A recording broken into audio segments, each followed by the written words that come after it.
Voici la bijouterie la plus chère du monde. Derrière les vitres blindées de cette boutique située sur la prestigieuse Madison Avenue, en plein Manhattan, se trouvent les diamants les plus gros de la planète. Il y en a au total pour 5000 carats, soit 200 millions d'euros de la plus rare des pierres précieuses. Alors évidemment, l'endroit est très bien gardé et le gorille derrière la porte d'entrée, équipé d'une arme chargée, est prêt à dégainer au moindre faux pas. Il dissuade tout visiteur indélicat de partir avec un diamant sans l'avoir payé. L'homme qui se cache derrière cet incroyable étal et qui a créé cette marque de prestige il y a 3 ans, c'est Thierry Chonu, un Français qui peut se vanter de passer les plus gros caprices des milliardaires. Ce qu'ils veulent, c'est le produit. Le produit le plus rare, le plus beau, le plus cher. Et justement, en ce moment, il y a quelques belles pièces qui pourraient satisfaire les clients fortunés les plus exigeants, comme cette paire de boucles d'oreilles par exemple. Cette boucle d'oreille est absolument extraordinaire. Chaque diamant est 30 carats.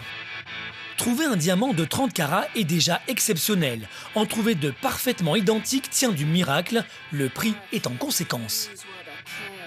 17 millions de dollars la paire. Soit 11 631 000 euros. Il y a aussi ce solitaire de 57 carats, parfait pour briller en société. De 57 carats, tout à fait portable. Et pour vous donner une idée, un seul diamant comme celui-ci est à 14 millions 4, pour être exact. Ou encore 9 850 000 euros. Mais la plus belle pièce qui est actuellement en vente est un diamant unique au monde. La pierre précieuse arrive dans un silence impressionnant et sous bonne escorte, surveillée de très près par notre ami au pistolet. Voilà le 102 carats, .9. 102,9 carats, cela représente un peu plus de 20 grammes. La valeur du diamant est dictée par le nombre de carats, mais aussi par la perfection de la pierre, et celle-ci est aussi parfaite qu'exceptionnelle. C'est quelque chose que l'on voit une fois dans sa vie. Évidemment, la rareté a un prix. 38 millions de dollars, soit 26 millions d'euros. Pour se l'offrir, en gagnant par exemple 2 000 euros par mois, il faudrait travailler 1083 années sans rien dépenser. Mais nous sommes ici dans un monde à part, celui des milliardaires, et ce diamant unique au monde a peut-être déjà trouvé preneur. Ce diamant va bientôt voyager, je ne peux pas vous donner sa destination, mais il va être prochainement montré à un client qui n'est pas actuellement à New York. Natalia, elle, est encore à Manhattan pour quelques heures. Elle est la fille d'un oligarque russe qui a fait fortune dans la vente par correspondance. Ce matin, elle vient commander une paire de boucles d'oreilles avant de partir pour 2 jours à Chicago. Elle a prévenu Thierry Chenu par téléphone. Hello. Bonjour, je vous attendais. Comment allez-vous? Ça me fait très plaisir de vous revoir. Donc, si j'ai bien compris, vous voulez quelque chose de spécial, très simple mais spécial, c'est ça? Ok. Je vais demander à notre styliste de nous rejoindre. La styliste, c'est Ji-Yun. Prévenue du passage éclair de Natalia, elle a déjà travaillé sur quelques croquis qui pourraient correspondre à ce qu'a demandé la jeune femme, car ici, bien sûr, on fait du sur-mesure. C'est juste pour vous donner quelques pistes.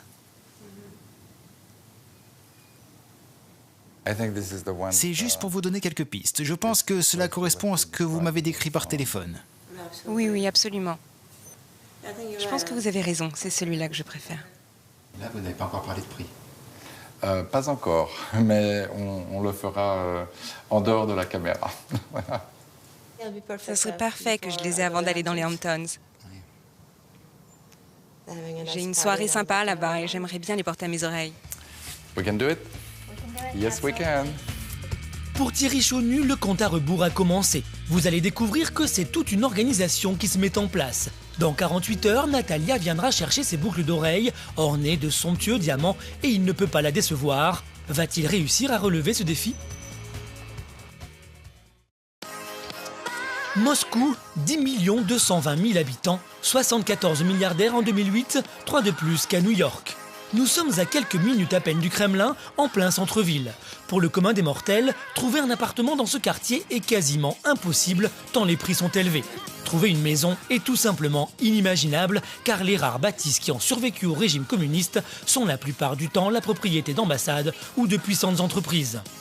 Pourtant, un richissime homme d'affaires russe n'est prêt à aucun compromis pour loger son épouse et voir grandir ses 3 enfants dans de bonnes conditions.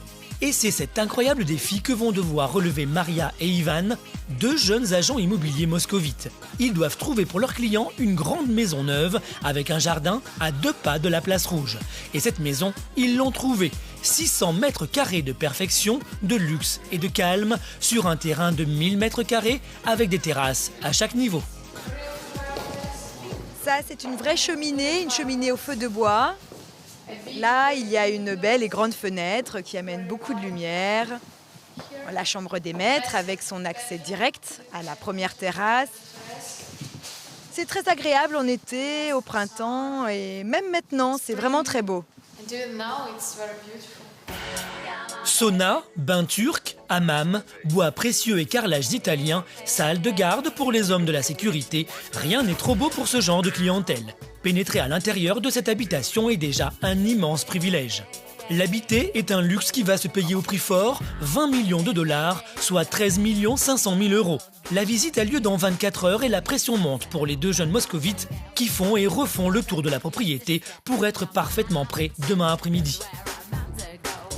Dans les bureaux de l'agence immobilière située au coin de la prestigieuse avenue Tverskaya, l'équivalent de nos Champs-Élysées, règne un mélange d'excitation et de prudence, car personne ne peut savoir si le richissime client va tomber sous le charme de cette maison exceptionnelle. Bien sûr qu'on est nerveux, c'est pas le genre de produit que l'on montre tous les jours. À 9000 km de là, dans les bureaux du quartier branché new-yorkais de Soho, Anya Levitov, la propriétaire de l'agence moscovite, suit de très près cette opération qui pourrait rapporter gros. Cette femme discrète dirige d'une main de maître cet empire immobilier qu'elle a créé avec sa meilleure amie il y a 15 ans. Une agence à Moscou, une agence à New York et plus de 100 personnes qui travaillent pour elle. Pour gérer ses affaires, elle partage sa vie entre les 2 villes qui comptent le plus de milliardaires au monde et sait que cette maison à vendre au cœur de Moscou est absolument unique. Posséder une maison particulière en plein Moscou, c'est vraiment exceptionnel. Et vous pouvez compter sur les doigts de la main les rares habitations qui sont à vendre en ce moment. Maria et Ivan vont-ils réussir à vendre la maison la plus chère de Moscou ? On verra, il ne faut jamais faire de pronostics, c'est une très mauvaise idée. De son côté, le bureau de New York va devoir partir à la recherche d'un appartement hors du commun, avec vue sur Central Park, pour un de ses clients russes. Vous avez un très bon vue de Central Park. C'est le trait particulier des Russes, et il aime bien posséder quelque chose de luxueux et unique. Bienvenue dans le monde très fermé de l'immobilier de prestige, réservé aux clients les plus fortunés de la planète, où parfois un petit détail peut faire la différence. On a ici une télé qui se monte, c'est un petit gadget et c'est aussi très intelligent, comme ça ne bloque pas le vue. Ça, vos clients peuvent adorer ce genre de petites choses. Bien sûr, les petites gadgets. Trèves, en Allemagne, une des plus vieilles villes d'Europe. Un lieu chargé d'histoire où les châteaux sont tous plus magnifiques les uns que les autres. À quelques kilomètres du centre-ville, le château de Quinte semble attendre sa résurrection. C'est un palais baroque de 2840 mètres carrés dans un parc de 12 000 mètres carrés avec des arbres classés. Les façades viennent d'être rénovées avec un soin extrême, dans un respect total des traditions. Mais à l'intérieur, c'est une toute autre histoire. Les 36 pièces du château ont servi de bureau pendant des années. Il ne reste absolument rien de la décoration du passé. Pour l'instant, car les propriétaires ont décidé de redonner ces lettres de noblesse à ce lieu magique et vont s'offrir pour cela les services d'Édouard Palardi, un des plus grands décorateurs de cinéma au monde. Bonjour. Bonjour, c'est Palardi. Comment allez-vous? Ça va bien? Voilà, le château de Quinte. Eh bien, très belle œuvre, très belle façade. Là, on a des couleurs un peu ocre brun, ocre rouge, donc on va rester dans les mêmes tons dans les intérieurs. Les propriétaires ont le projet de transformer ce château en appartement de prestige pour une clientèle étrangère fortunée, car nous sommes à quelques kilomètres seulement du Luxembourg. Édouard Palardi va devoir réaliser l'exploit de métamorphoser cette pièce en 3 jours, car un client russe vient la semaine prochaine. Sur les murs, on va reprendre ces bandes-ci, typiquement d'époque, qui vont reprendre les moulures extérieures de la façade. On va mettre quelques éléments décoratifs qui reprennent la moirie de l'entrée. Tout à fait. Comme ça, on reste dans le cadre et on dénote pas du tout le côté historique, quoi. On va évaluer le premier test dans 3 jours et voir s'il y a éventuellement des modifications à faire ou si on va continuer dans cet aspect. Voilà, c'est ça. 3 jours pour réaliser ce projet, c'est quasiment impossible. Sauf pour Édouard, qui va se retrouver châtelain le temps d'un week-end. Eh bien voilà, la clé du château, d'au moins pour les 3 prochains jours. Eh bien merci. Bonne journée, à lundi. Merci. Mais avant de se mettre au travail, Édouard doit terminer le film sur lequel il est engagé depuis 1 mois et demi. Nous sommes dans une zone industrielle du Luxembourg. Dans cette ancienne usine se sont installés des studios de cinéma. Le carrefour de l'Europe est en effet un haut lieu du 7e art, et des studios comme celui-ci, il y en a partout. Ce matin, Édouard doit retoucher le palier d'un immeuble qui a été endommagé la veille pendant le tournage d'une scène. Et malgré les apparences, tout est faux. C'est du bois, c'est pas du métal. Derrière, j'ouvre. Il y a des fausses portes. Ça, c'est du vrai verre, on l'a collé. Mais tout ça, c'est du toc, hein. C'est vraiment du bois. Hein. C'est du MDF. Il n'y a que ça qui est vrai. Et c'est la patine et la peinture qui vont donner l'effet que c'est du métal. À 38 ans, Édouard en est à son 100e film, un record. Édouard Palardi s'est fait un nom dans le milieu très fermé du cinéma, grâce à son talent, sa rigueur et sa bonne humeur. Il travaille partout dans le monde, d'Hollywood à Amsterdam, en passant par le Maroc et l'Angleterre. Il crée en des temps records des décors historiques ou contemporains qui servent de toile de fond aux plus grands acteurs de la planète. Al Pacino, Demi Moore ou encore John Malkovich ne jurent que par lui. Il y a Demi Moore, il y a James Caan, il y a Al Pacino, oh là là, des stars, on en a côtoyé tout plein, quoi. Les stars, elles ont un certain pouvoir, c'est qu'elles peuvent vous virer si maintenant vous gâchez leur image. Si vous la mettez en valeur, vous êtes le bienvenu, quoi. Mais c'est dans un monde où tout se traite sur la valeur. Et justement, la valeur d'Édouard plaît énormément aux milliardaires du monde entier qui n'hésitent pas à s'offrir ses services pour décorer leur intérieur. La plupart des cheikhs princes du Moyen-Orient ne jurent que par Édouard. Et ça viendra, peut-être il y en a encore beaucoup. Dans leur palais, s'ils veulent des murs tapissés d'or, eh bien c'est Édouard qui le fait. Il y a quelques mois, un fidèle client de Dubaï fait appel à Édouard. Il veut qu'il soit chez lui le lendemain matin. Édouard est au Luxembourg en plein tournage, mais impossible de dire non à un milliardaire. Il va réussir à se libérer avec l'accord de Christina, la chef décorateur. Ce qu'il s'est passé, on était en train de travailler sur un film vraiment épuisant. On n'avait plus que 2 jours pour préparer le prochain décor, et tout d'un coup, il me dit « Oh, je dois partir, mais je reviendrai, il n'y a pas de problème. » Tout le monde s'est mis à trembler, et lui, il est parti.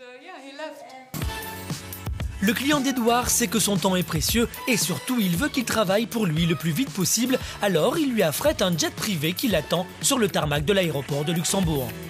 Je suis allé, on m'attendait, je suis monté dans l'avion privé, on est directement atterri à Dubai Airport et puis quelqu'un m'attendait, on est directement allé travailler, on a fait le projet, je suis reparti à 1h du matin, l'avion m'attendait et voilà quoi. Et si vous n'étiez pas allé pour ce caprice C'était fini, ça s'arrêtait là. Heureusement, le film sur lequel travaille Édouard se termine ce soir. Dès demain, il va se lancer dans un nouveau challenge, celui de redonner vie au château baroque en Allemagne qui avait été transformé en bureau. Il n'a que 3 jours pour convaincre son client et il joue gros. S'il réussit, il y aura 36 pièces à décorer, plus de 2800 mètres carrés. Direction New York. À l'angle de la 7e avenue et de la 28e rue de Manhattan commence un quartier fascinant, le Flower District ou encore le marché aux fleurs. Un endroit réservé aux professionnels qui trouvent ici les variétés les plus incroyables du monde entier. Et ce matin, justement, Olivier Guigny et Caroline, une de ses collaboratrices, ont du pain sur la planche. Le fleuriste, ou plutôt le designer floral comme on l'appelle ici, doit satisfaire les caprices d'une future jeune mariée fortunée. Pour la cérémonie et la soirée qu'elle veut grandiose et hors du commun, la jeune femme a décidé que toutes les fleurs seront noires, les vases aussi.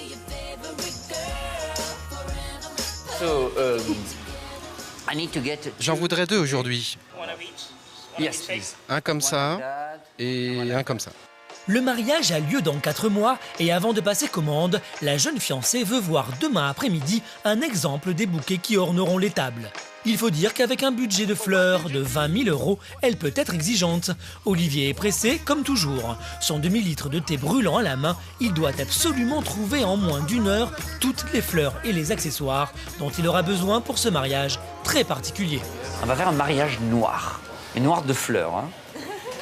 Précise. Et ça, ce sont des berries noires et en fait, c'est elles ont des feuilles, mais il les nettoie. Hein. Ah, ça sont des arômes noirs qu'on va utiliser aussi pour ce mariage. Ils sont assez sublimes d'ailleurs. Hein. Je dois dire que c'est superbe. Et ce mariage, il est sûr d'être vendu? Dès qu'on a le chèque dans la main, on fera savoir. Voilà. Si Carrie, la future mariée, s'est adressée à Olivier pour son mariage, c'est tout simplement parce que depuis 20 ans, le Français règne en maître dans l'univers des fleurs à New York. Ses clientes sont des stars comme Madonna, Julia Roberts ou Janet Jackson et des milliardaires du monde entier qui ne jurent que par lui pour décorer leur intérieur. Comme Mrs. Howard par exemple. Elle habite juste à côté de l'ONU dans une des tours les plus luxueuses du monde. Son appartement du 87e étage est à couper le souffle et la vue est incroyable. Là, on a une des plus belles vues. Il y a le Chrysler Building et l'Empire State Building. Un jour, il avait plu, c'était en juillet, et quand la pluie s'est arrêtée, il y a eu un arc-en-ciel de 360 degrés, un cercle complet. Je pense que la seule explication valable, c'est qu'on l'a vu de tellement haut. Wow.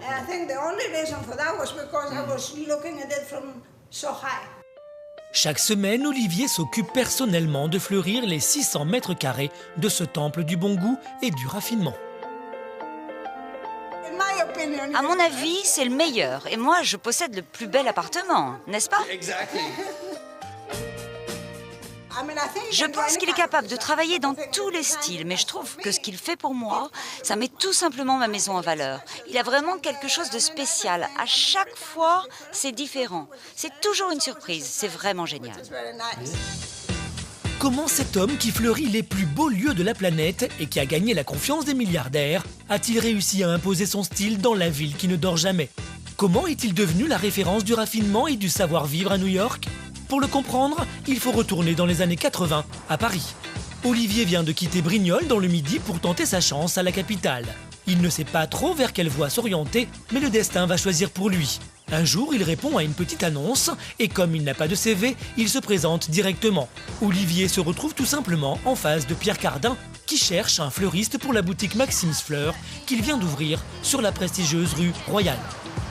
Est-ce que vous parlez l'anglais? Je dis non, monsieur. Est-ce que vous avez fait des études? Je dis non, monsieur. Est-ce que vous avez eu votre certificat d'études? Je dis non, monsieur. Est-ce que vous avez touché des fleurs déjà? Je dis non, seulement des plantes.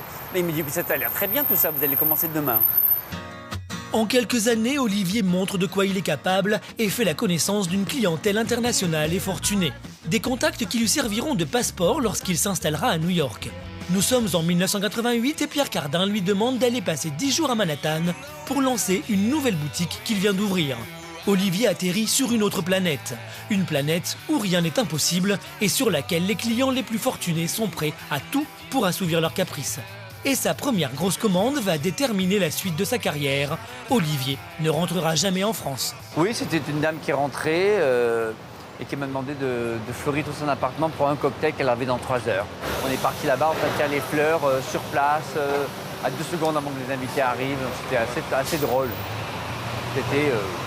voilà, et c'est comme ça que je me suis dit, alors il doit y en avoir plein de gens comme ça. Olivier a trouvé son nouveau terrain de jeu. Il reste 10 ans aux commandes de cette boutique, puis décide de voler de ses propres ailes. Il ouvre sa première affaire ici, entre les très chics Madison et 5e Avenue, avec seulement 3 mois de loyer d'avance. J'ai vraiment commencé sans rien. J'ai jamais voulu demander d'argent à qui que ce soit. Je me suis dit, je commence comme ça, je veux être maître de mes bêtises et de mon succès, entre guillemets, quoi. Il est installé à côté d'un des hôtels les plus chics de la ville, dont il fleurit les 188 chambres et suites chaque semaine.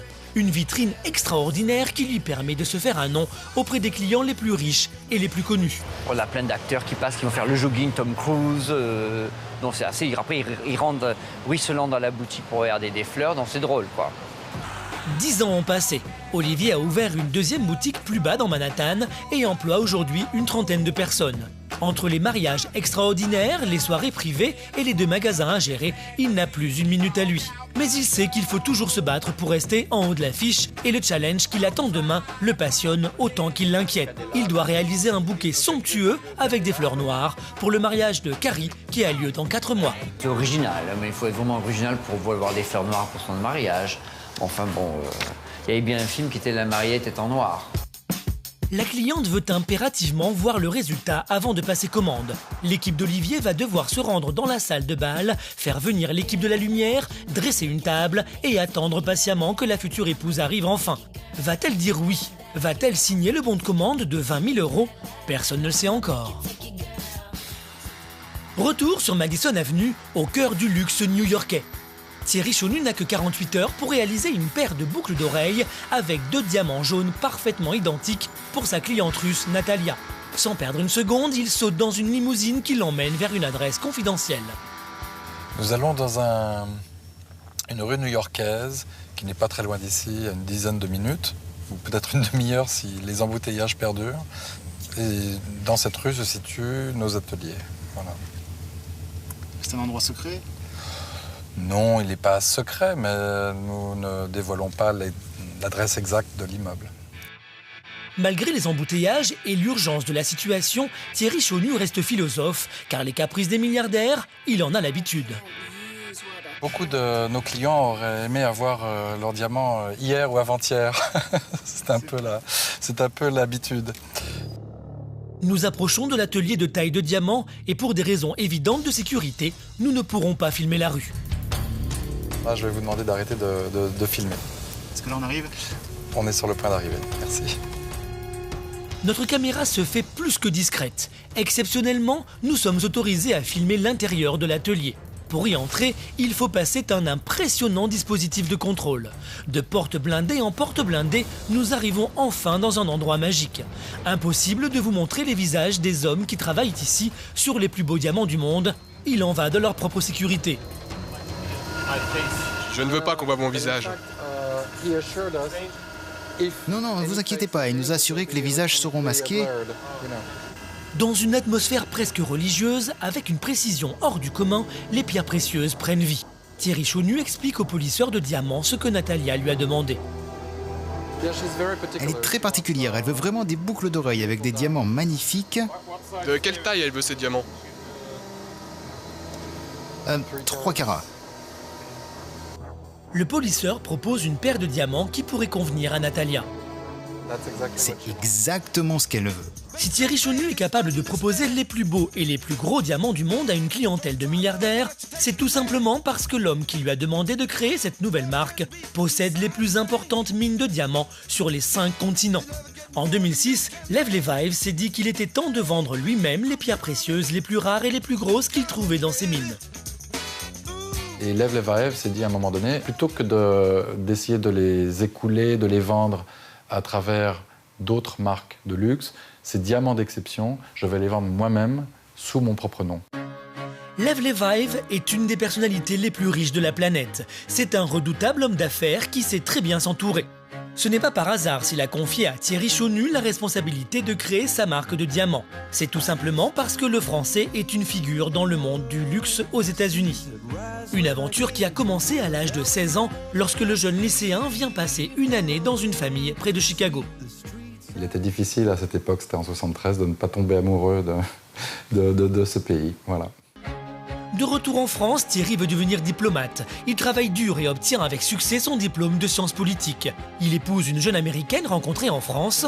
Alors qu'il pourrait avoir une belle carrière dans la fonction publique, il décide de tout quitter pour tenter sa chance aux États-Unis. Nous sommes à Miami au début des années 80 et Thierry va commencer sa carrière comme VRP dans les lunettes de soleil. C'est là où aux États-Unis, on peut vraiment faire des affaires, réussir. Les gens ne vous donnent pas une étiquette où on est bon ou on n'est pas bon, on vend ou on ne vend pas, on ressort avec une commande ou pas. À force de travail, de sérieux et de rencontres, Thierry Chaunu se fait engager par des marques prestigieuses. Pendant 21 ans, il occupe les plus hautes fonctions à New York pour Cartier, Christofle, puis Chopard. En 2006, il se retrouve devant le plus grand défi de sa carrière, celui de créer de A à Z une marque destinée aux milliardaires de la planète. Ce n'est pas une aventure qu'on vous propose tous les jours de créer une marque. Non seulement c'est exaltant, mais en plus, c'est pas du luxe de masse. C'est vraiment le vrai luxe, ce qu'on dit le Uber luxe, c'est-à-dire le au-dessus du luxe. Londres, Moscou, New York et Dubaï, 4 boutiques sont ouvertes dans les villes les plus riches du monde. Avec partout le même objectif, satisfaire les désirs des milliardaires en proposant des diamants introuvables ailleurs. Et il faut être réactif. À New York, une nouvelle journée commence dans la précipitation. Natalia, la cliente russe, vient de téléphoner à Thierry depuis Chicago. Elle a changé d'avis pour ses boucles d'oreilles et veut désormais quelque chose de beaucoup plus imposant pour sa soirée. Une course contre la montre commence et il est impossible de la décevoir. Elle a complètement changé d'avis. Maintenant, elle ne veut plus des simples boucles d'oreilles, mais quelque chose de plus extravagant, de plus amusant, comme une sorte de chandelier avec des diamants blancs et jaunes. Et le problème, c'est qu'elle veut les avoir demain. 24 heures pour tout recommencer et surtout créer une paire de boucles d'oreilles unique au monde. Voilà un défi qu'il va falloir relever pour ne pas passer à côté de cette commande dont le prix final va s'élever à 250 000 €. À Moscou, Maria a une énorme pression sur les épaules. Elle va tenter de vendre la maison de ville la plus chère du moment à un richissime homme d'affaires qui veut s'offrir le luxe incroyable d'habiter une maison particulière en plein centre-ville. La visite a lieu demain après-midi et l'enjeu est considérable puisque le prix de la maison est de 13 500 000 € et que la commission de Maria lui permettrait de vivre confortablement pendant plusieurs mois. C'est un métier où vous pouvez gagner beaucoup d'argent ce mois-ci et plus rien le mois prochain. C'est par vague. Il faut le savoir, mais vous pouvez gagner assez d'argent pour vivre confortablement à Moscou, ça c'est sûr. À 23 ans, Maria est l'un des agents immobiliers les plus doués de sa génération. Elle connaît la ville sur le bout des doigts et les meilleures adresses n'ont aucun secret pour elle, comme l'une des 7 tours construites par Staline entre 1948 et 1957 et qui symbolise encore aujourd'hui le luxe et le pouvoir.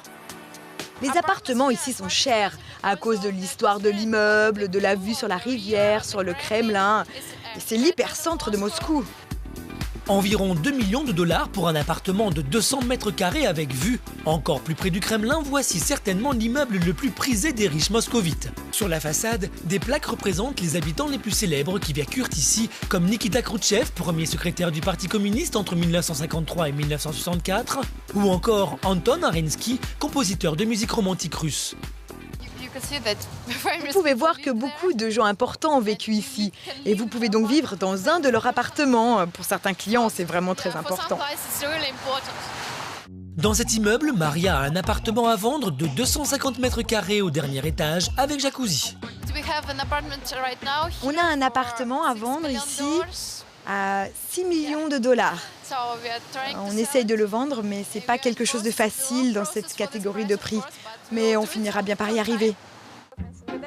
Des transactions exceptionnelles que suivent de très près les 2 fondatrices de l'agence, Anya et Karina, du haut de ce gratte-ciel dernier cri dans lequel Anya vit à New York. On verra, mais c'est intéressant. Affaire à suivre. Anya Levitov et Karina Kefetz sont 2 jeunes mères de famille qui ont un sens aigu des affaires. Elles vivent aujourd'hui entre Moscou et Manhattan et les 2 amies d'enfance sont à la tête d'un incroyable business avec une agence dans chaque ville et des clients fortunés du monde entier. Une réussite qui n'aurait pas été possible l'une sans l'autre.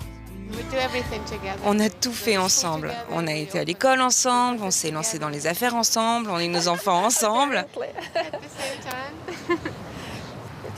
C'est vraiment ma meilleure amie. C'est comme si elle faisait partie de la famille. À Moscou, la nuit tombe et Maria traverse les plus beaux quartiers de la capitale où s'enchaînent les boutiques de luxe. Et elle a de quoi rêver. Dans moins de 24 heures, elle va peut-être réaliser la plus importante vente de son existence. Demain, c'est un jour important ? Oui, j'espère en tout cas. Il ne faut pas traîner car la jeune femme et Ivan ont rendez-vous avec Karina pour parler affaires. À New York, il est 9 h du matin, à Moscou 17 h et la réunion se fait tout naturellement par Internet. Алло, Карин, ты слышно? Bien sûr, le sujet de conversation, c'est la maison de 20 millions de dollars qui va peut-être trouver preneur demain. Enfin, cela va dépendre de l'ami du couple car les futurs acquéreurs ne vont pas se déplacer. On organise la visite demain. C'est Fatima, une de leurs meilleures amies, qui viendra voir la maison. Ils lui font confiance. Ils veulent savoir si cela vaut la peine qu'il se déplace. Le monsieur est quelqu'un de très très connu, de très très important. Il ne veut pas être remarqué, donc on va faire ça comme ça pour demain. Mais on voulait juste que vous soyez au courant à New York, quoi. Maria et Ivan ont également besoin d'un coup de main car ils viennent d'avoir une demande pour un très bel appartement new-yorkais. Une famille russe est prête à mettre beaucoup d'argent pour habiter juste à côté de Central Park. Ce sont de très bonnes nouvelles. On va avoir beaucoup de travail pour trouver tout ce que ces clients demandent. La journée de demain est décisive. À Moscou, la maison de 20 millions de dollars va-t-elle trouver preneur ? À New York, l'agence va dénicher un somptueux appartement à vendre dans l'immeuble des milliardaires et des stars, juste en face de Central Park. Si le client russe est prêt à débourser 16 millions de dollars, il aura comme voisin de palier Denzel Washington et Sting. 7h du matin à Trèves en Allemagne. Édouard commence sa journée à l'aube car il n'a que 3 jours pour décorer une pièce du château en respectant l'architecture et l'histoire du lieu. Il a demandé à une jeune décoratrice de cinéma, Julie, de lui donner un coup de main pour mener à bien ce projet titanesque. Édouard a prévu de réaliser une fresque avec des motifs au pochoir en respectant les tons du bâtiment. Il a préparé la veille plusieurs couleurs de mémoire et doit maintenant vérifier qu'elles correspondent. Comme on va pas se travailler avec le mur dehors, on fait des choses très simples, on fait des tests. Et on va jeter un œil. Tac. Ah, on est pas mal. Il faut également vérifier que les pochoirs qu'Édouard a réalisés à la main pour l'occasion sont parfaitement en accord avec les éléments de décoration de l'époque. Dis Julie, qu'est-ce que t'en penses? Pas mal, hein? Tu vois? Mais je trouve qu'on a bien fait prendre l'original. Vraiment le dessin exact. Et puis ça reprend très très bien la balustre. Mais Julie et Édouard ne sont pas tout à fait d'accord sur les couleurs des motifs. Je sais pas, le blanc, là, il est pas trop... Non, elle est pas très blanc, Julie, hein. C'est pas trop son truc. Ben, ça reflète rien, quoi. Mais tu sais, tu penses que ça peut quand même agrandir la pièce ou pas? En blanc? Ouais. Ben oui, ça va agrandir, mais c'est pas beau. D'accord, ok. C'est Julie, pourtant toute jeune dans le métier, qui va avoir le dernier mot. C'est juste le blanc. C'est autre chose que le blanc, ouais. C'est quand même un peu plus classe. On vire le blanc. On vire le blanc? Le blanc, On vire le blanc. Il est 20h et les 2 décorateurs de cinéma ont déjà bien avancé. Les murs sont peints, les bandes sont tracées. Demain, il faudra rentrer dans le vif du sujet avec la décoration et les ornements, la partie la plus difficile, mais qu'Édouard maîtrise à la perfection. C'est pour cela que les milliardaires lui confient leurs intérieurs, et c'est une de ses plus grandes fiertés. C'est très flatteur parce que ce sont des gens qui peuvent s'offrir qui ils veulent, quand ils veulent, où ils veulent, au prix qu'ils veulent. Travailler aux 4 coins du monde pour le cinéma et pour de riches particuliers permet à Édouard de très bien gagner sa vie. Grâce à son travail et à son talent, il a d'ailleurs pu s'offrir cette demeure du XIe siècle en Touraine. C'est ici qu'il vit entre 2 tournages, qu'il reprend des forces et surtout qu'il tente de retrouver ses racines. Car cet ancien relais de poste a appartenu à ses ancêtres. C'était la maison de mon grand-père, parce que j'ai pas eu de famille. Moi, j'ai jamais connu mes grands-parents du côté maternel et paternel. Alors, je me suis battu pour avoir cette maison. Elle a été vendue plusieurs fois. Et c'est la seule empreinte du passé que j'ai de ma famille. L'endroit ressemble à un décor de cinéma, sauf qu'ici, pour une fois, tout est vrai et rustique. Et ici, il n'y a pas de chaudière. Il n'y a rien qui marche au chauffage, au sol ou quoi que ce soit. Ici, c'est la cheminée, quoi. On se chauffe au bois, quoi. C'est vraiment à l'ancienne, hein. C'est pas mormon, mais c'est tout comme. Et lorsqu'il s'offre le luxe de passer quelques jours chez lui, c'est encore à l'ancienne qu'il entretient son jardin. Des gestes simples qui ont pour lui une importance toute particulière. Car c'est véritablement un miracle s'il a aujourd'hui ses 2 bras. Ah, les ronds, c'est incroyable. Quand j'avais 12 ans, j'ai tout simplement sauté par-dessus un portail. Mon bras est tombé d'un côté et moi de l'autre, quoi. Entièrement sectionné.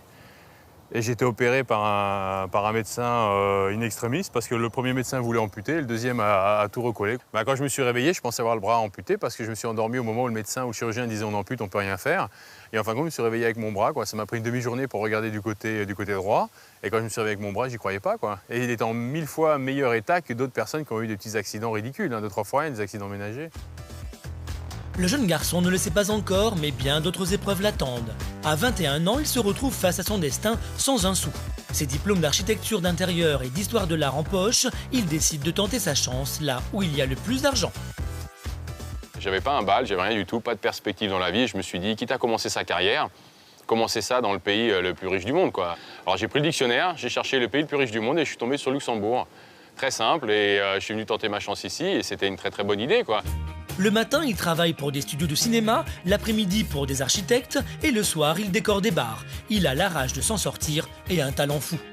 Quand on est au fond, quand on n'a rien, on n'a qu'une envie, c'est de s'en sortir. Aujourd'hui, Édouard est l'un des 5 plus grands chefs peintres décorateurs de cinéma du monde, mais il n'oublie jamais que rien n'est acquis et qu'il faut toujours se battre et travailler pour rester au top, exactement comme l'ont fait les milliardaires qui s'offrent ces services pour décorer leurs intérieurs.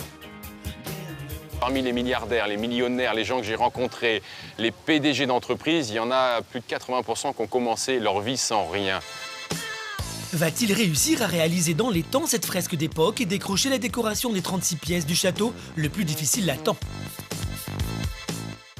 À New York, Olivier est en train de terminer le bouquet de fleurs noires qu'il doit présenter demain à Carrie, une future jeune mariée qui a eu la drôle d'idée de fêter ses noces dans cette couleur pour le moins surprenante. C'est une bonne idée, moi, je trouve.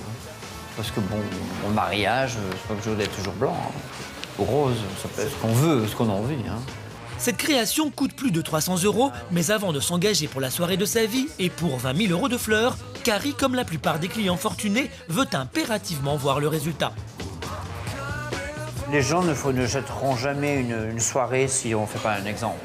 Si jamais ils ne prennent pas la soirée, on leur fait en général paye les 50% du prix. Une bagatelle pour les clients d'Olivier. Les budgets de fleurs pour les mariages peuvent en effet monter jusqu'à 100 000 $, 70 000 € environ. Car certains clients n'hésitent pas à faire déplacer le fleuriste et son équipe à l'autre bout de la planète. Il y a des gens qui font leur mariage, qui vous êtes transportés à Marrakech, vous allez à Saint-Barth faire leur mariage. Donc déjà, le fait de transporter tous ces gens, transporter les fleurs en avion, moi avec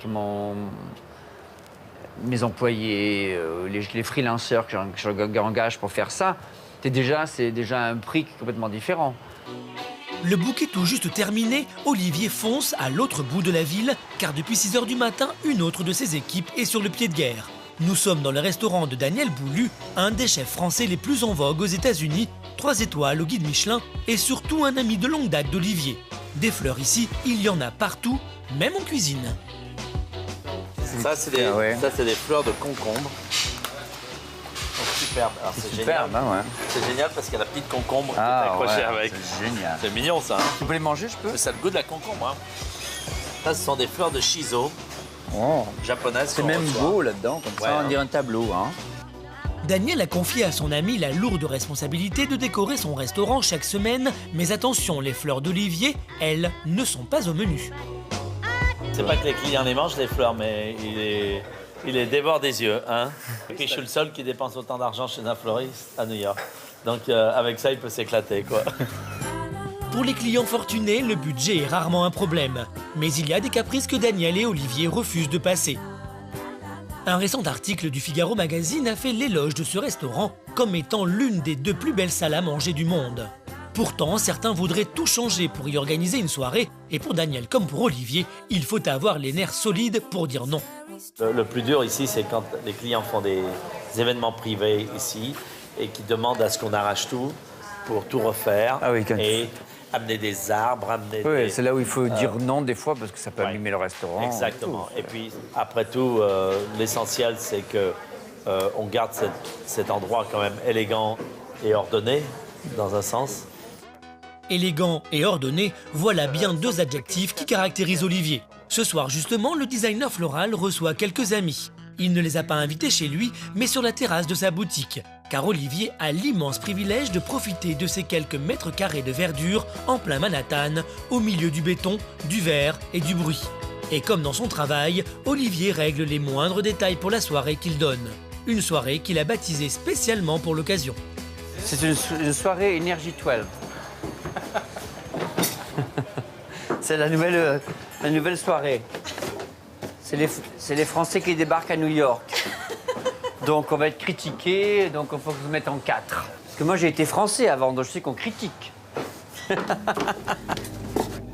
Les amis d'Olivier arrivent à la nuit tombée, tous le connaissent depuis longtemps et admirent sa réussite qui ne doit rien au hasard. Il est très attentionné, il fait très attention aux détails et il connaît les envies, les besoins, les désirs, les folies de ses clients. Donc oui, le fait qu'il ait comme ça ce rapport aux stars et aux grands de ce monde, aux États-Unis, à New York particulièrement, mais c'est, je pense, parce que il est très précis dans le service qu'il rend à ses clients. Les invités resteront seulement 1h30 car à New York, même la nuit, les emplois du temps sont très serrés et bien souvent, il y a plusieurs soirées à honorer. Olivier, lui, ira se coucher tôt car il est très inquiet. C'est demain en effet qu'il doit présenter le bouquet de fleurs noires à Carrie, une jeune femme qui a décidé de se démarquer de ses amis en organisant son mariage autour de cette couleur peu ordinaire. Va-t-elle assumer son choix jusqu'au bout ou changer d'avis au dernier moment et lui faire tout recommencer ?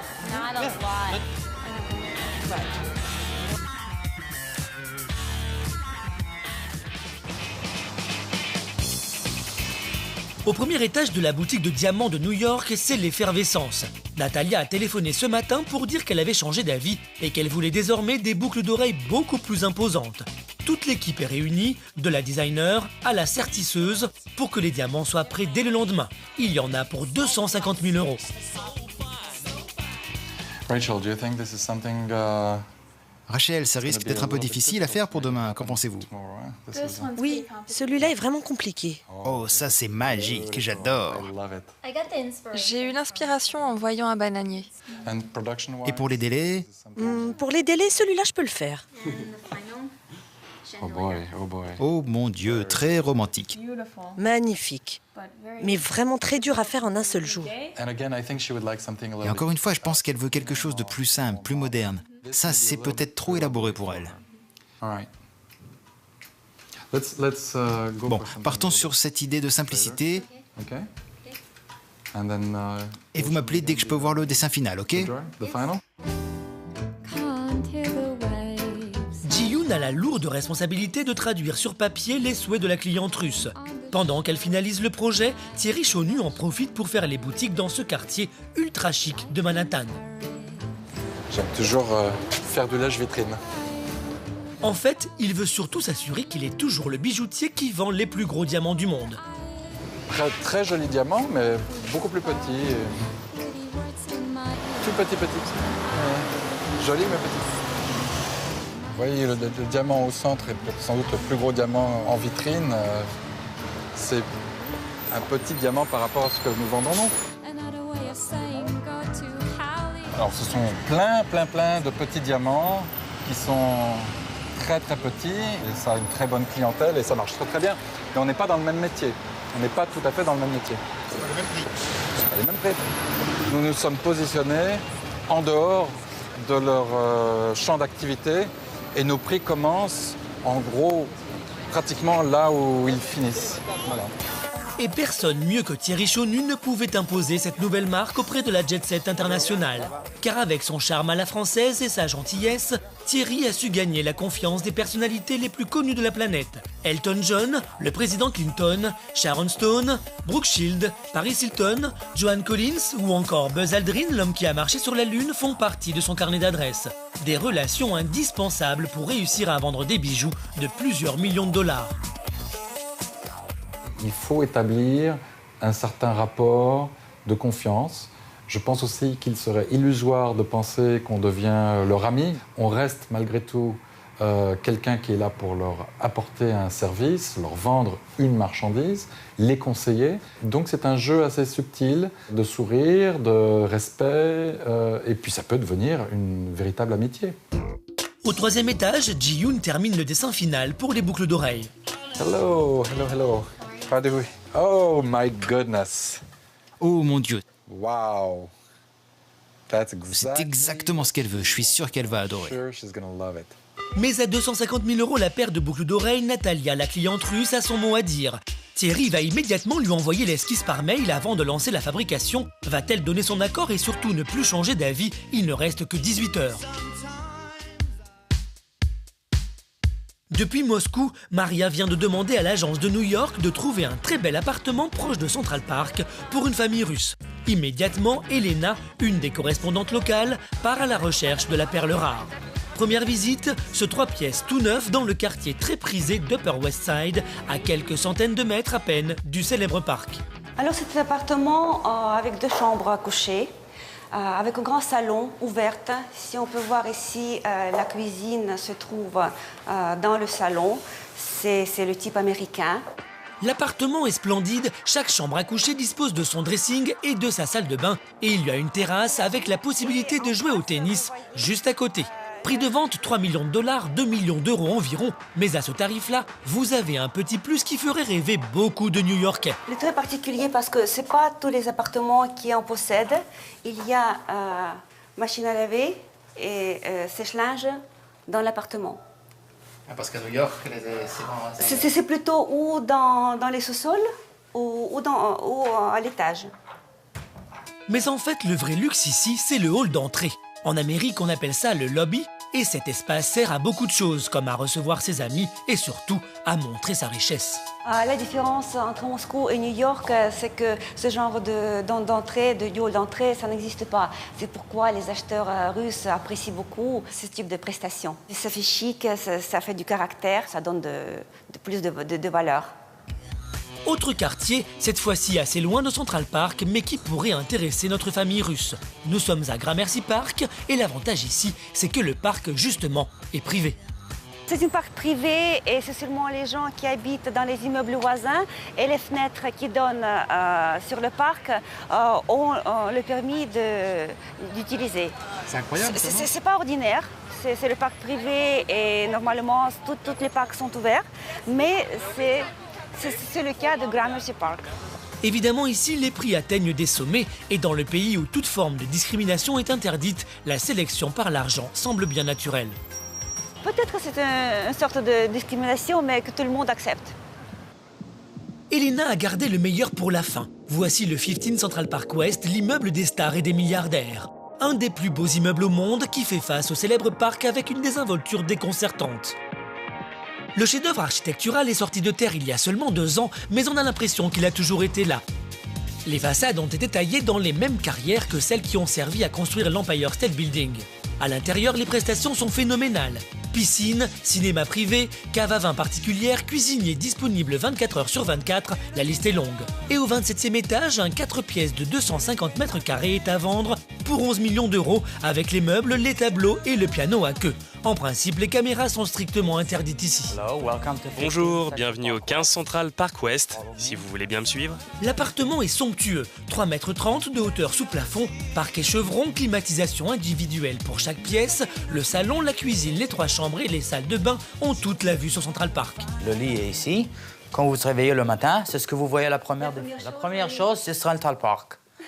L'équipement de la cuisine est parfaitement neuf, car quand les propriétaires ont une petite faim, ils préfèrent passer un coup de fil à la réception. Alors pourquoi on a prévu de four si on ne prépare pas les plats? Parce que comme on dit en Amérique, it looks good. Ok. Mais ce qui va séduire au plus haut point la clientèle russe, c'est le voisinage. Car les stars des médias, de la finance, du cinéma et du rock se sont littéralement jetés sur les 200 appartements de l'immeuble. Sting, par exemple, vit dans ce duplex de 500 mètres carrés avec terrasse au 16e étage. Il y a aussi l'acteur Denzel Washington ou encore le réalisateur Norman Lear. De quoi flatter l'ego des milliardaires moscovites. On veut être entré dans ce genre de cercle privé, parce qu'on peut voir cet immeuble comme un club privé. Parce que ici tout est clos et c'est l'immeuble qui est réservé pour les gens riches. À Moscou, l'heure est à la détente. Maria et ses amis de l'agence vont boire un verre dans un café chic de la capitale. Victor est le responsable local de l'agence et ses consignes pour la vente de la maison de 20 millions de dollars sont claires et sans appel. Tu dois absolument vendre cette maison demain. Si tu ne la vends pas, t'es viré. C'est même pas la peine de venir lundi, c'est fini. Bien sûr, c'est de l'humour, mais la nuit va être longue pour Maria et Ivan avant la visite de la maison la plus chère et la plus rare de Moscou. Retour à Trèves en Allemagne. Édouard, le décorateur de cinéma, n'a plus que 2 jours pour terminer la décoration complète de la première des 36 pièces de ce château baroque de 2840 mètres carrés. Et il n'y a pas une minute à perdre. On s'est fait à 6h, on était là vraiment très tôt. On était là, je crois, à quelle heure on était là, Julie? 8h15. Édouard et Julie vont devoir travailler tout le week-end, mais ils ont l'habitude, la réussite est à ce prix. Il faut savoir que les millionnaires, pour être millionnaires, ils ont dû travailler le dimanche. Ça, c'est une certitude.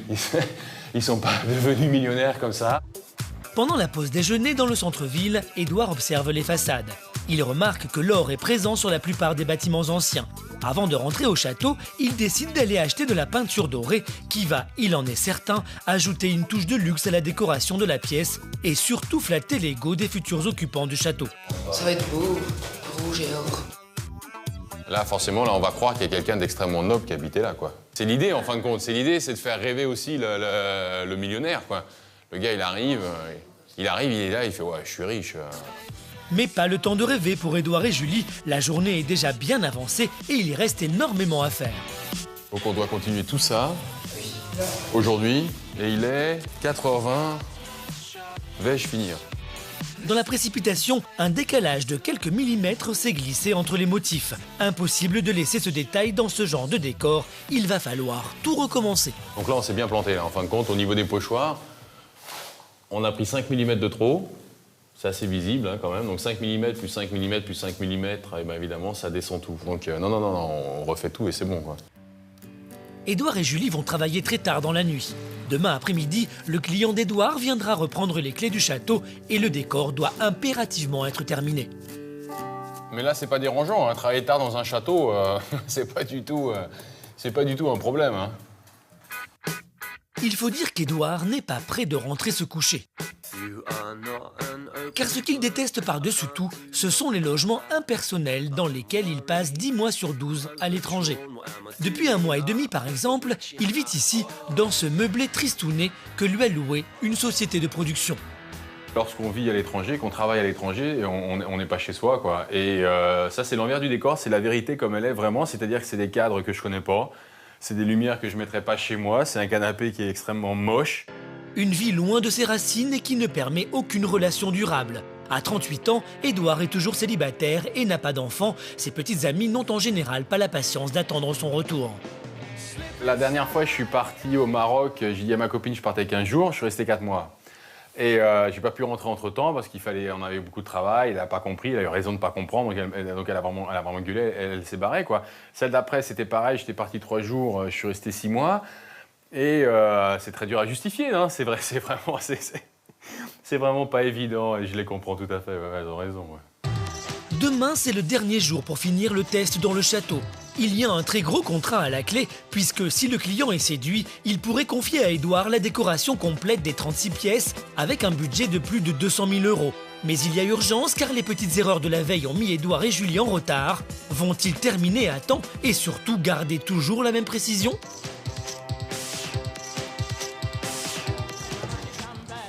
À New York, réveil en fanfare pour Olivier.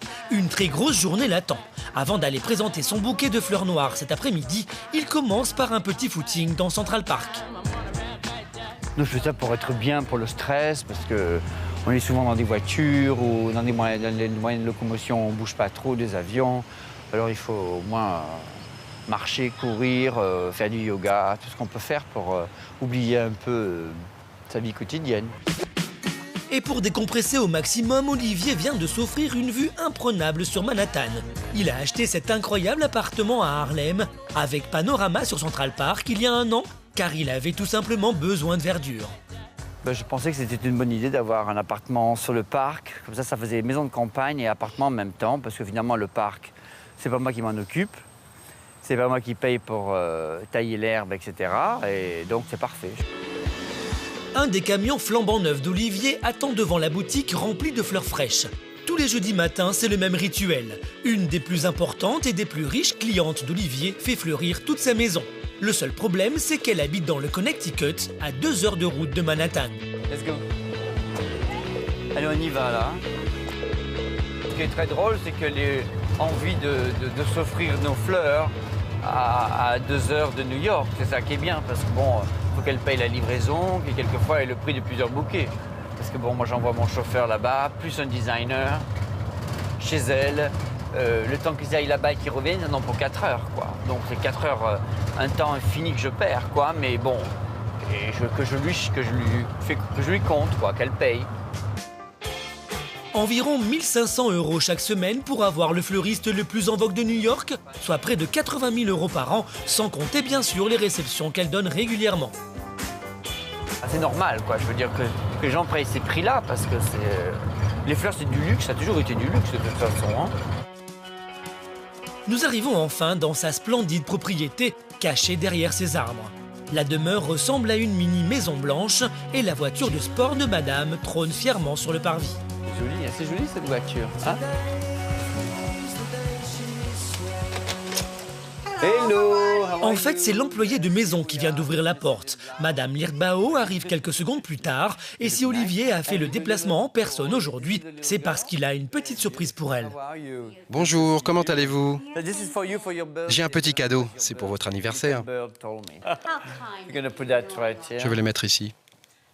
Oh, c'est tellement gentil. On va mettre ses chaussures. Avant d'aller plus loin dans la maison, toute l'équipe doit enfiler des surchaussures, comme pour pénétrer dans un bloc opératoire, afin de ne pas risquer de salir les parquets et les moquettes. Je l'ai mis dans un petit pot, comme ça. Je sais que ça vous plaît, ça fait un peu orangerie. Laissez-moi vous embrasser. Une de plus. Une de plus, oui. Pendant 3 heures, Olivier et son équipe vont composer sur place des bouquets avec les fleurs qu'ils viennent d'emmener de New York. Aujourd'hui, ils ont le droit de travailler dans la cuisine car il n'y a pas d'invités et donc pas de cuisinier. On a aussi un endroit, un garage où on peut travailler, mais elle nous laisse travailler, c'est dans la cuisine. Donc si elle n'a pas de déjeuner ou de dîner, et puis comme on laisse tout impeccable, donc les gens de maison nous aiment bien parce qu'on nettoie derrière nous. Avec un soin extrême et l'angoisse de faire tomber une goutte d'eau dans la maison, les bouquets sont disposés dans toutes les pièces. Et des pièces, il y en a beaucoup. Car la maison que Madame Lirbao vient de s'offrir est immense. 700 mètres carrés de luxe et de raffinement dans un style très européen qui plaît beaucoup aux Américains. Il y a un hall magistral, une salle à manger extraordinaire, une salle pour le petit déjeuner, un salon cathédral avec un plafond de plus de 10 mètres de hauteur, une bibliothèque, un salon d'hiver avec son piano à queue, une piscine et un lac privé.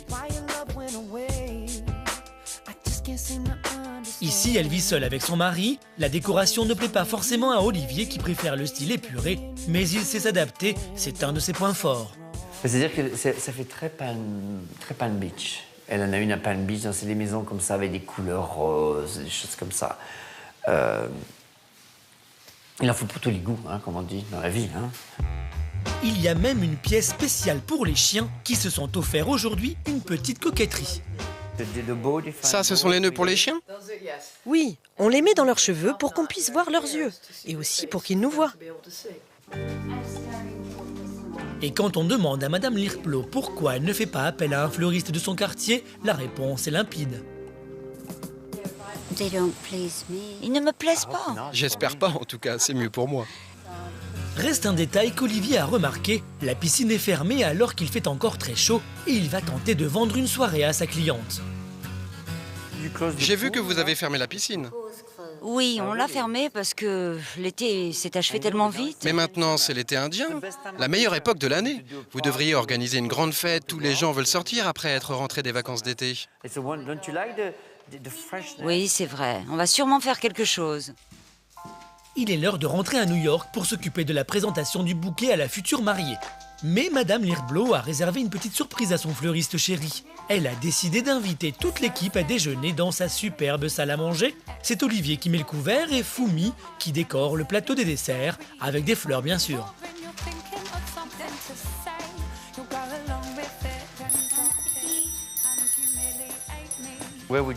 Où aimeriez-vous que je m'assoie? Peut-être à l'autre bout de la table pour présider avec moi. Oui, ça pourrait être amusant.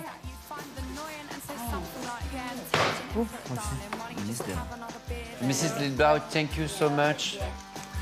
Merci beaucoup. À la santé. Malgré les apparences, Olivier est très tendu car cette invitation imprévue à déjeuner le met en retard. il ne sait pas du tout comment va réagir Carrie à New York devant le bouquet de fleurs noires qu'elle avait commandé pour son mariage et qu'elle vient voir dans moins d'1 heure. Olivier va devoir rentrer de toute urgence à Manhattan pour tenter de trouver une solution.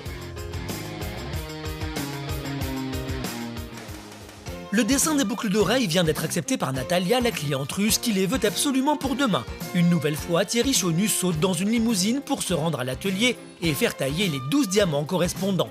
Décidément, les milliardaires sont capricieux car dans la voiture, il reçoit un email de Londres. Un couple de jeunes fiancés vient également de changer d'avis et il va falloir être très réactif. Elle voulait une bague diamant jaune avec 2 baguettes blancs, mais son futur mari préfère le centre blanc avec des diamants baguettes jaunes. C'est vraiment le quotidien, c'est un petit message, j'en ai un certain nombre. On va leur faire. Il n'y a pas de petites affaires. On ne sait jamais par où un client va commencer. Vous pouvez avoir un client qui rentre chez vous et qui regarde ou qui feint de regarder un bracelet à 200 000 $, mais qui pourra finir par dépenser 2 millions, 3 millions.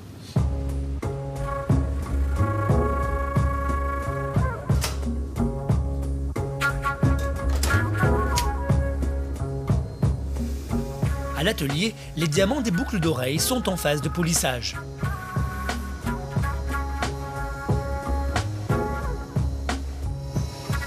Vous créez la beauté et le bonheur parce que, mon Dieu, celle qui va porter ces diamants sera vraiment très heureuse. Absolument, ça c'est bien vrai. C'est un challenge. Chaque diamant, c'est un nouveau challenge. Même si vous connaissez parfaitement votre travail et que vous le faites depuis des années. Celui-ci va se retrouver sur la boucle d'oreille de notre cliente. Voilà. La nuit commence à tomber sur Manhattan. Les diamants sont arrivés par coursier blindé et sont acheminés dans l'atelier de Rachel par ce pneumatique. C'est elle qui va monter les boucles d'oreilles avec une précision impressionnante et sous le regard de plusieurs caméras. Car on n'est jamais trop prudent, même avec les employés les plus fidèles. Tous les recoins du bâtiment sont placés sous très haute surveillance. Il y a 100 caméras au total, enregistrées pendant 3 mois, 24 heures sur 24. Et il y en a vraiment partout. Vous pouvez le voir, il doit bien y avoir des toilettes quelque part. Il est 22 h et pour Thierry Chaunu, la journée est loin d'être terminée. Une partie de son travail consiste à nouer des relations dans les lieux les plus chics de la planète. Ce soir, il sort avec des amis, une des actrices de la nouvelle série américaine The Beautiful Life et un vendeur de voitures de collection dans un club ultra privé de New York. Ici, Thierry est à l'aise, comme partout d'ailleurs, et garde toujours à l'esprit qu'il peut rencontrer un futur client. Mais attention, il a changé sa technique des années 80 qu'il utilisait pour vendre des lunettes de soleil. Je pense que si j'allais de table en table pour distribuer mes cartes de visite, je ne pense pas que j'aurais beaucoup de succès. Non, c'est plus subtil. Il n'est pas rare que des gens m'appellent peut-être 2 mois, 3 mois après, en disant je vous ai rencontré avec des amis dans telle soirée, est-ce que je peux passer vous voir Pour Maria Di Angelis, le succès de Thierry et ses principes sont des exemples à suivre. J'ai beaucoup appris à son contact et cela a contribué à mon succès, car j'ai appliqué ses propres principes. Il est très généreux, poli et gentil, mais il est également très intelligent. Le lendemain, en fin de matinée, Rachel est en train de terminer les boucles d'oreilles de Natalia. Elle vient d'accomplir un exploit en réalisant aussi vite et aussi bien ses bijoux que la cliente russe pourra donc porter le soir même pour sa soirée dans les Hamptons. On n'a plus qu'à le mettre dans son écrin. Je crois qu'il va briller de 1000 et 1000 feux. 14 h, Natalia arrive tout juste de Chicago et passe directement voir ses nouvelles boucles d'oreilles. Thierry Chaunu l'accueille en personne. Ça me fait plaisir de vous voir. Comment s'est passé votre voyage? Bienvenue à New York. Je pense que vous allez être très contente. Enfin, je l'espère. Please, would you have a seat?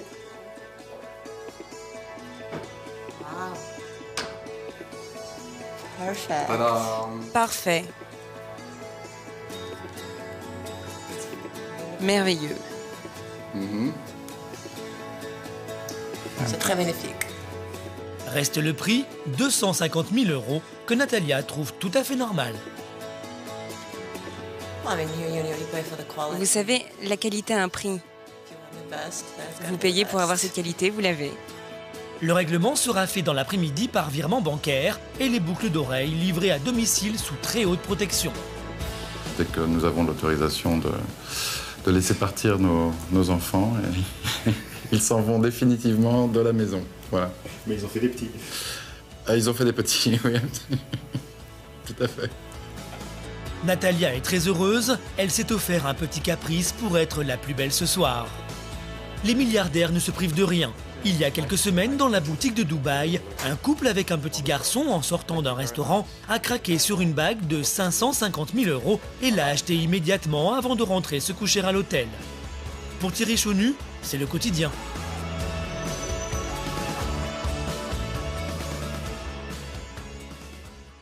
À Moscou, c'est le jour J pour Maria et Ivan. Cet après-midi, ils vont essayer de combler les désirs d'un puissant homme d'affaires russe qui cherche une maison particulière en plein centre de Moscou avec un jardin. Ce genre de propriété peut se compter sur les doigts d'une main, pourtant les deux jeunes agents immobiliers l'ont déniché. Cette maison coûte 20 millions de dollars et s'ils arrivent à la vendre, ce sera la transaction la plus importante jamais réalisée par l'agence. Une transaction qui se fera en liquide, comme dans 95% des cas en Russie. La plupart des acheteurs ne peuvent pas vraiment justifier comment ils ont gagné leur argent. Ils ne veulent surtout pas qu'on puisse savoir combien d'argent ils ont. Donc c'est beaucoup plus simple de réaliser les transactions liquides. La seule façon d'être sûr que la personne qui achète aura l'appartement et que celle qui vend aura l'argent est de déposer la somme dans un coffre à la banque. Évidemment, transporter 20 millions de dollars en espèces, soit 40 000 billets de 500 $, peut comporter quelques risques, mais il y a des solutions à tout en Russie. Il suffit de louer une voiture blindée avec des gardes du corps.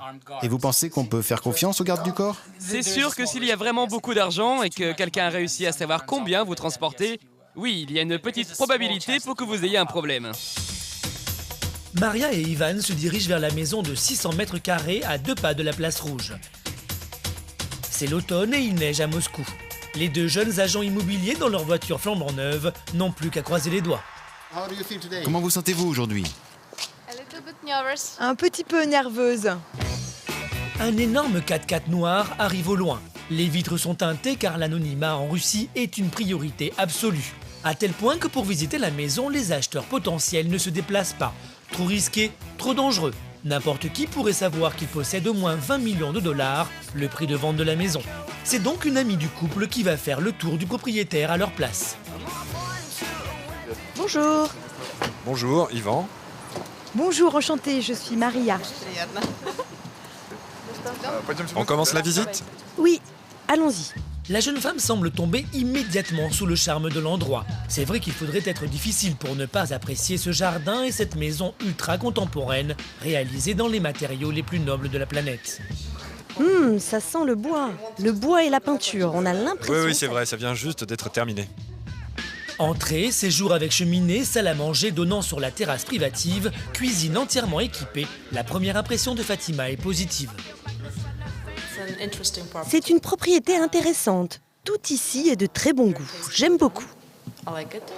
La chambre parentale est somptueuse, mais il y a un petit détail qui n'échappe pas à Fatima. Il n'y a pas de dressing séparé, inimaginable dans ce genre d'habitation.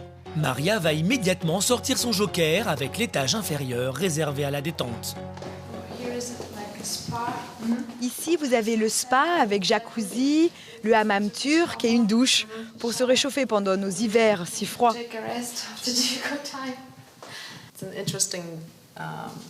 Le plan est intéressant avec une salle de bain en haut et une salle de bain en bas. La visite continue avec l'étage des enfants. Aucun risque de se prendre les pieds dans l'escalier la nuit. Chaque marche est éclairée individuellement. Ça, c'est une chambre d'enfant. Et en fait, il y a exactement la même en face, chacune avec la même salle de bain. Des salles de bain qui feraient rêver bien des familles nombreuses, mais qui ici ne sont prévues que pour un enfant. De l'autre côté du couloir, exactement la même chambre et la même salle de bain.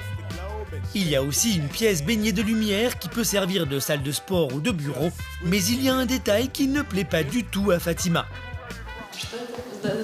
C'est quoi cet immeuble rose qu'on voit par la fenêtre? Ouais, ce sont des appartements. Oui, des gens habitent ici, vraiment. Des appartements? Cette maison rose? Des appartements? Et vous savez ce que ça va devenir? Non, personne ne le sait. Mais bon, moi, personnellement, je pense que ça va rester comme ça. Pour se rattraper, Maria et Ivan emmènent Fatima sur la terrasse des enfants. C'est pas le genre de propriété qu'on voit tous les jours en vente. Au dernier étage, encore une terrasse pour admirer Moscou lors des longues soirées d'été. Et tout en bas, une petite surprise sous le salon. Un niveau complet à utiliser comme on le veut, comme salle de jeu, home cinéma, bibliothèque ou encore salle de billard. Mais malgré les 600 mètres carrés répartis sur 4 niveaux, il manque quelque chose de primordial à la maison. Mais il n'y a pas de chambre d'amis? Maria et Ivan sont embarrassés, mais ils vont heureusement trouver une solution à ce problème de taille. Non, il n'y en a pas? Non, mais c'est vrai qu'on peut en faire une dans les chambres de l'étage. Fatima est convaincue que cette maison pourra convenir à ses amis, mais pas à n'importe quel prix. Ils devraient venir la voir, mais le marché de l'immobilier est difficile en ce moment et ils devraient discuter le prix. C'est ça que je vais leur dire. La visite est terminée, Fatima remercie Maria et Ivan et promet de les tenir au courant. Si ses amis viennent visiter la maison, les deux jeunes agents immobiliers devront certainement laisser les clés à leur garde du corps et quitter les lieux le temps de la visite, car les milliardaires russes voudront garder l'anonymat jusqu'au bout. C'est cet après-midi que le client d'Edouard vient reprendre les clés du château. C'est une véritable course contre la montre qui s'engage. Impossible de ne pas livrer à temps. Ce genre de clientèle ne l'admettrait pas. Pas trop quelle heure il est, je crois que je préfère pas trop savoir. J'espère que ça aura le temps de sécher avant qu'il arrive. Il faut dire qu'en plus des fresques peintes au pochoir, une à une au millimètre près, Edouard s'est lancé dans la reproduction des armoiries du château. Le client ne le sait pas, c'est juste un petit plus pour faire plaisir. Et quand on travaille pour ce genre de client, c'est toujours sympa de faire ce genre de détails, quoi. Un véritable exploit réalisé à main levée sur la seule base d'une photo qu'il a prise le matin même. L'occasion de montrer à son client de quoi il est capable et de donner une touche encore plus luxueuse à la pièce. Pendant ce temps, Julie effectue les dernières retouches. La main ne doit pas trembler et il faut rester concentré, mais grâce au cinéma, les deux peintres ont une parfaite maîtrise de la pression et sont capables de travailler à une vitesse exceptionnelle. Ok, c'est le doré maintenant. Ouais, tout en haut, ouais, je suis parti, je suis chaud, je suis bouillant, je suis fini là, regarde. Regarde, hop, 1, 2, 3, 4, 5, c'est dans la poche. Faut aller vite, mais il faut garder le même niveau de qualité, quoi. C'est vraiment le moment où il faut pas faire la rature, parce que c'est à ce moment-là qu'elle arrive, ça c'est sûr. On est bon là? Combien de temps il nous reste? Ça va jouer à la minute. Il est 43. Il t'en reste 1, plus les 2 heures et on a fini?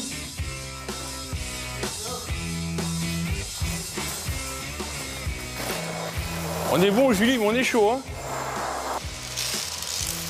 C'est vraiment le final, quoi. Le scotch.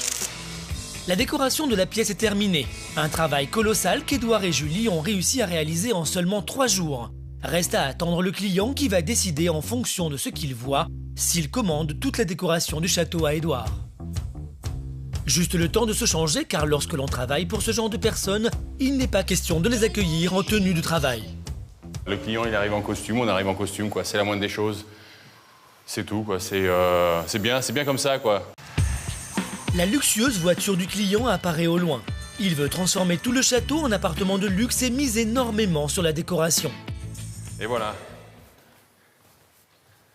Ah, très bien. Ah, ça fait quand même un changement, hein? Déjà, ça fait une plus haute épaisseur de plafond.